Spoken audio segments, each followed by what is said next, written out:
आपको और आपके परिवार को सूचना इंडिया की तरफ से दीपावली की हार्दिक शुभकामनाएं। किसान कांग्रेस कमेटी जिला अध्यक्ष दिनेश वालिया की ओर से सभी देशवासियों को दीपावली, गोवर्धन पूजा एवं भैया दूज की हार्दिक शुभकामनाएं। नमस्कार, स्वागत है आपका सूचना इंडिया की आवाज में। आप सभी को सूचना इंडिया के परिवार की ओर से छोटी दीपावली की हार्दिक शुभकामनाएं। हिमाचल प्रदेश के उपचुनाव में कांग्रेस की जीत पर डोईवाला के कांग्रेस कार्यकर्ताओं ने मिठाई बांटी और उत्साहित होकर जोरदार नारेबाजी कर एक दूसरे को मिठाई खिलाकर हिमाचल प्रदेश में उपचुनाव की जीत का जश्न मनाया। देखिए।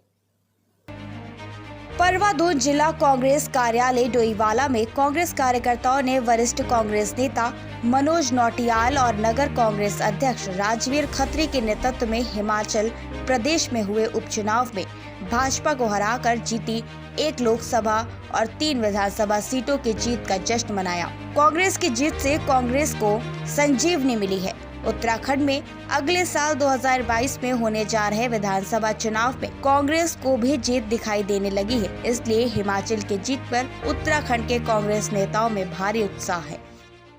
देखिए, निश्चित तौर पर आज हमने जो हमारी प्रचंड जीत हुई है 3 स्टेट में, उसमें हमने मिठाई बांटकर खुशी जाहिर की है और ये लगता है आपकी जनता को समझ में आ रहा है कि सिर्फ जुमले चल रहे हैं, ना कोई विकास की बात हो रही है, ना कोई रोजगार की बात हो रही है।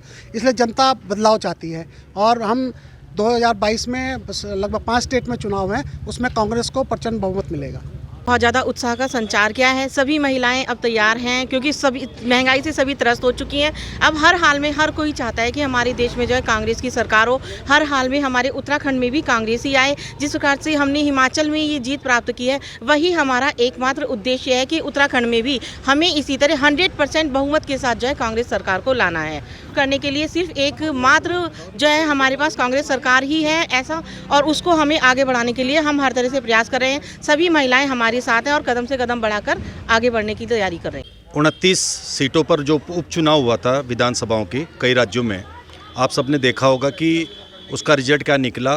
कुल मिलाकर जो से केंद्र में सत्ता में बैठी सरकार है उसके खिलाफ ये मैंडेट था, और राज्य सरकारों में विशेष रूप से हमेशा होता आया है कि जहाँ सरकारें होती हैं उपचुनाव उनका होता है। परंतु आपने देखा होगा हिमाचल में ये बिल्कुल ही अलग हुआ है। जो 3 सीटें थी उसमें हम कांग्रेस पार्टी जीती और जो लोकसभा की सीट थी वो भी कांग्रेस पार्टी जीती।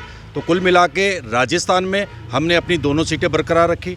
एमपी में ज़रूर हमें नुकसान हुआ क्यों, लेकिन वहाँ पर उपचुनाव में जैसा कि मैं कह रहा हूँ सत्ता पक्ष के तरफ ज़्यादा रुझान होता है, क्योंकि हर कोई सोचता है कि सरकार से काम लेना होता है।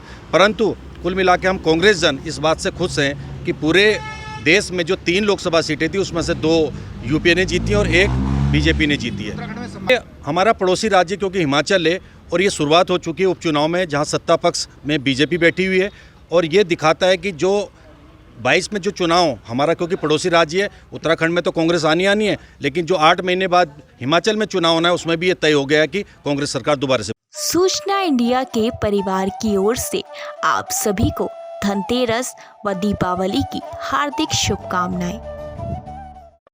सिद्ध बली सरिया व स्टील परिवार की ओर से धनतेरस, दीपावली, भैया दूज व स्थापना दिवस की हार्दिक शुभकामनाएं। निवेदक अनिल कंसल, यशोधरपुर, कोटद्वार।